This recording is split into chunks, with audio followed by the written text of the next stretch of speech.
Welcome to the Exploring the Restoration channel. Today we're going to speak of the flood of Noah.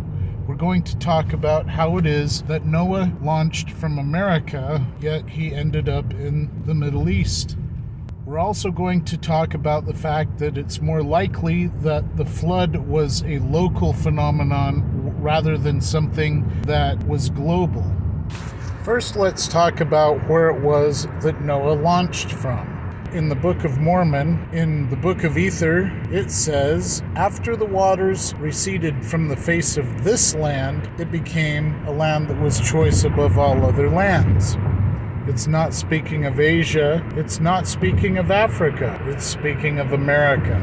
And the waters receding from off the face of the land is not speaking of the waters of creation before the time of Adam, it's speaking of the Great Flood, most likely.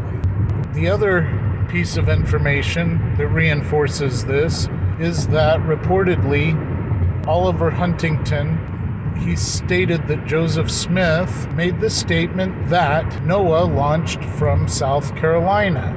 South Carolina is right on the eastern seaboard.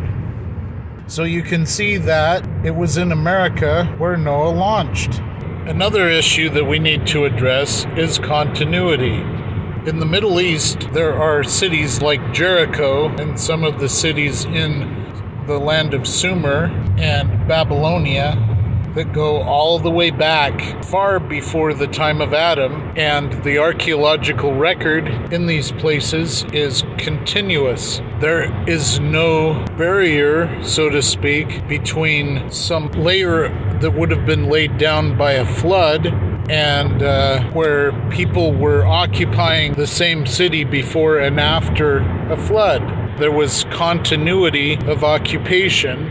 There is continuous occupation from the time that they were first occupied to the time when they were either abandoned or up until the present. This means that in the place where these cities are, there was no flood. When Charles Darwin went to the Galapagos Islands in the Pacific, he found that there were certain species of animals that had been there since time immemorial, and when they got geographically separated from other animals similar to them, that there was significant difference. Certain ones had gotten geographically cut off from others of a similar species, and over time they had changed. They were close enough that it was clear that they had once been the same species. They diverged in their genetic makeup. They had diverged in their adaptations. And so the problem with the idea of the global flood when it comes to this is that those species of animals had to have continuity into the past to have enough time to diverge. So, in other words, they had been there for so long that, and the geographic separation between species had happened so long ago, that it makes no sense that there was a disruption in that continuity. So what I mean by a disruption in the continuity is if those animals were removed from where they were, had got on the ark and had to get off the ark from a mountain in Turkey and then make their way around the world to be in some isolated place like the Galapagos, only to have the appearance of having been there for eons, time enough for them to diverge from other similar species. And so, a young Earth creationist point of view, this wouldn't make sense because the young Earth creationist point of view is that it's only been a few thousand years since they have been in the Galapagos. But they're so isolated, how did they get from Turkey to the Galapagos? So from the point of view of Occam's razor, it became clear that the simplest explanation was that there was just continuity. Now, we'll talk about the issue of Pangea and why it's important to the issue of the flood. Pangea is the idea that all of the continents were once connected to each other. Or in other words, that the Atlantic Ocean was closed. Why is the issue of Pangaea important to the flood? Because it's important to establish that the Atlantic Ocean was open at the time that Noah launched from South Carolina. Because it's important to establish that Noah launched from the eastern seaboard of the United States. To establish the fact that the floodwaters took him out to sea. Because Adam and his posterity had lived in America since the time that Adam left the Garden of Eden. It's important to establish this because if the flood was local, then we have to explain how Noah got to the Middle East. Many young Earth creationists assume that it was after the flood when the continents began to split apart. This is not the case. The Atlantic Ocean has been open for eons, since the time of the dinosaurs. The land of Pangaea, or the configuration of all the lands being together when the Atlantic Ocean was not open, this was the state of things back during the time of the dinosaurs. The proof that the Atlantic has been open for eons is the fact that the seafloor shows the evidence of how long it took to open up. Every 600,000 years or so, the poles of the Earth shift directions. This makes it so that a compass will switch. This has happened many times over the eons. As the rocks in the seafloor spread apart, as they are laid down, the rocks have a specific magnetic orientation. Because we can tell what that orientation is when we study the rocks, we can tell what direction the poles were pointing at the time the rocks were laid down. And so the seafloor manifests magnetic striping. And that means that there are stripes in the seafloor reflecting magnetically. You'll have one stripe that points north, another stripe that points south magnetically, and so on and so forth. And these are just like tree rings, and they enable us to date the time periods, showing us the eons that it took to lay down the seafloor. This shows that the seafloor was open eons before the time of Noah. Therefore, the scripture that states that the land was divided in the time of Peleg, it's not speaking of the continents, it's speaking of the fact that in the days of Peleg, the borders of nations were established.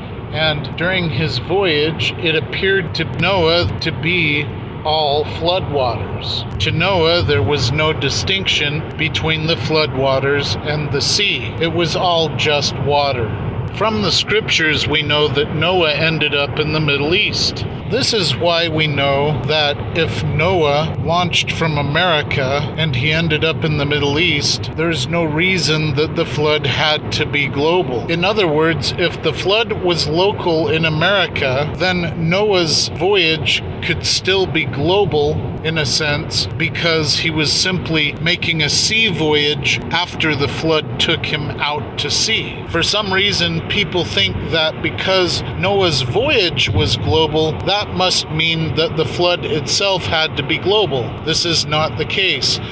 So we know that Noah landed in the Middle East, but where did he really land? It's easy to say, well, he landed on a mountain in Turkey, but is that really the case? You see, all of the Babylonian and Sumerian flood legends say that Noah landed on the coast of the Persian Gulf. They say that he landed in the area of the mouth of the two rivers of the Tigris and the Euphrates, right there by the river deltas. The area in ancient times was called the land of Dilmun, D-I-L-M-U-N. Even though some people identify the island of Bahrain with the ancient land of Dilmun, it's more likely to be this area that we're talking about, that is the area of the delta of the two rivers. But wait a minute, someone might say, isn't it true that the Bible specifically says that Noah landed on a mountain, and that mountain was in Turkey, and that the name of the mountain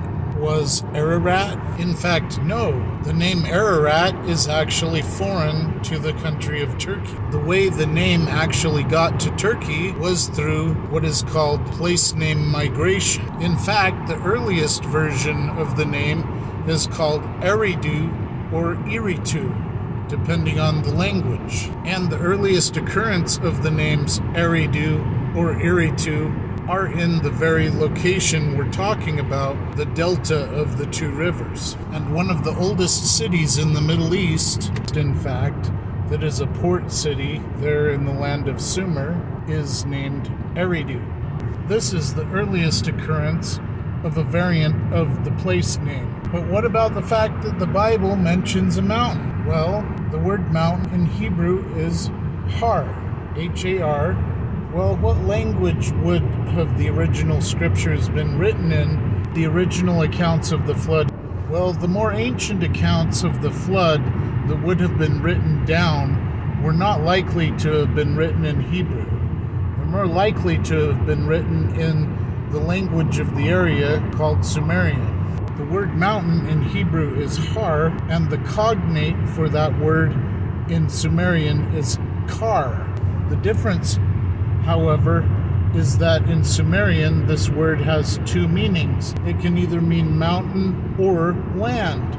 Therefore, it's more likely that in the language of Sumer, an original account may have read Kar Eridu or Kar Iritu, meaning the land of Eridu, the land of the delta, the land of the mouth of the two rivers.